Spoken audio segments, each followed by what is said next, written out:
Ça vous dit de sélectionner un système booster CO2 Copland? Oui? Alors on se retrouve dans quelques secondes et je vous explique tout ça.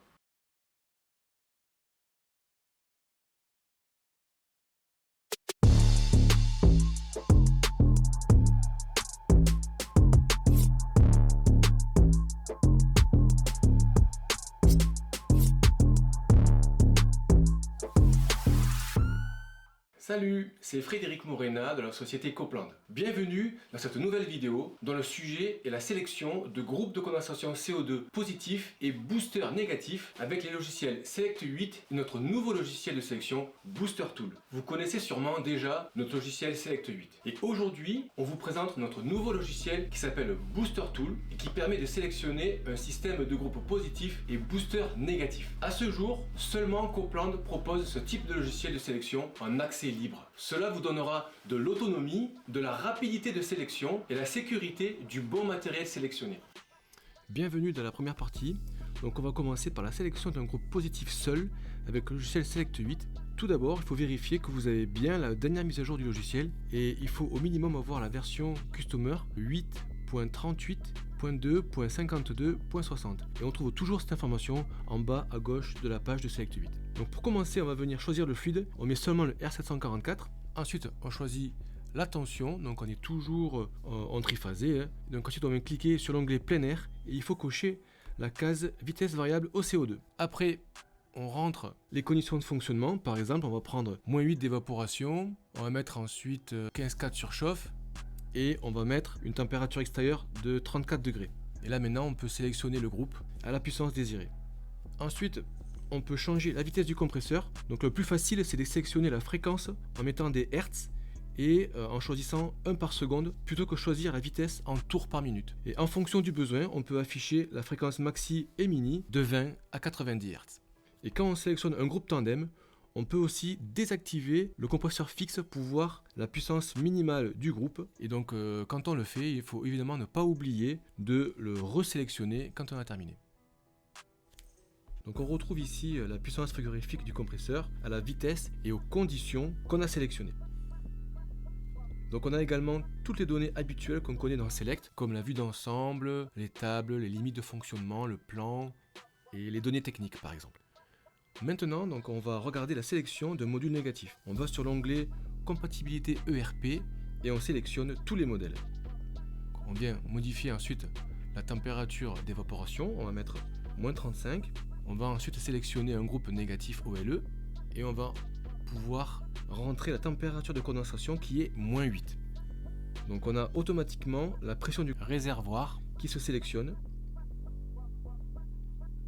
et la vitesse maxi d'un groupe OLE négatif est de 83,3 Hz. Donc le problème c'est qu'avec Select 8 on ne peut pas sélectionner les systèmes booster MT plus BT. Donc pour cela il faut télécharger un logiciel qui s'appelle Booster Tool en allant dans la case outils CO2 Booster et en cliquant sur le cycle booster. Et là ça vous amène sur une page internet Copland où vous pouvez télécharger le logiciel et l'installer. Donc on va plus bas, on va sur Download et on télécharge le logiciel et on l'installe. Allez, je vous laisse installer ce logiciel et on se retrouve sur la partie 2 de la vidéo pour manipuler Booster Tool. Nous voici maintenant en partie 2 après avoir ouvert le logiciel Booster Tool. Donc la première chose à faire quand on ouvre Booster Tool, c'est d'aller dans l'onglet cycle et de sélectionner configurateur des groupes Copland et ensuite aller dans les paramètres et sélectionner la langue française.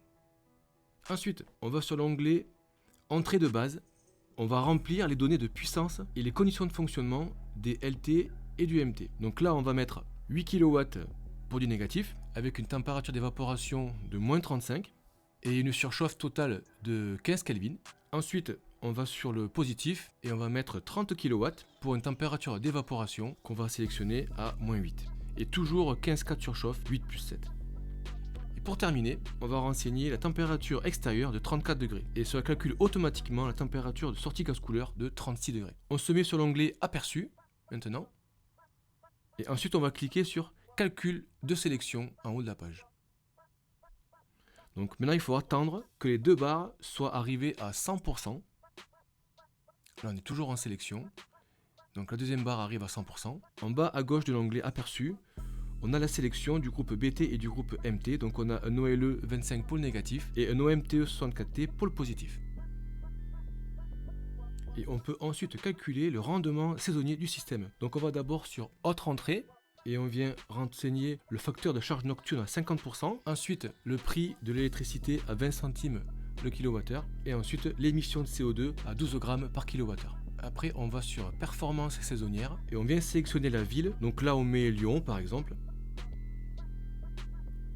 Puis, on vient cliquer sur Rendement saisonnier. Et là, on a calcul en cours. Et il faut attendre que les deux barres soient arrivées à 100%.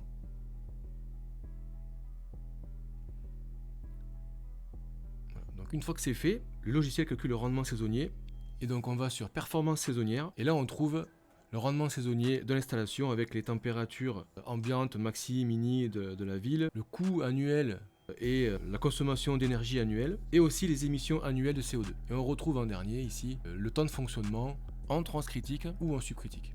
Donc pour finir, on retourne sur l'onglet aperçu et on va créer un rapport en PDF. Donc on va d'abord sur le raccourci en bas à gauche de la page et on peut venir renseigner les informations du projet, et on va ensuite sur l'autre onglet et on va rentrer les informations du client utilisateur. Et on vient cliquer sur l'onglet Créer un rapport. Et là, on attend que la barre bleue soit à 100%. On est en train de générer le rapport en PDF. Voilà. Donc, une fois que le rapport est généré, on va sur Action. Et après, enregistrer le rapport en PDF.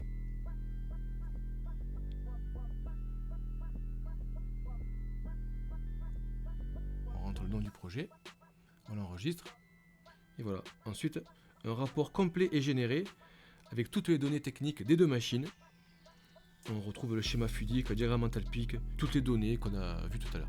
Et voilà, la sélection est terminée. Et voilà, cette vidéo est terminée et je vous remercie de l'avoir suivie. Pour toute question sur la sélection, n'hésitez pas à revenir vers moi ou vers ma collègue Armelle au support technique au 04 78 66 85 75. Et pour tout chiffrage, adressez-vous à votre distributeur en réfrigération. Allez, je vous dis à bientôt dans une prochaine vidéo technique. Ciao!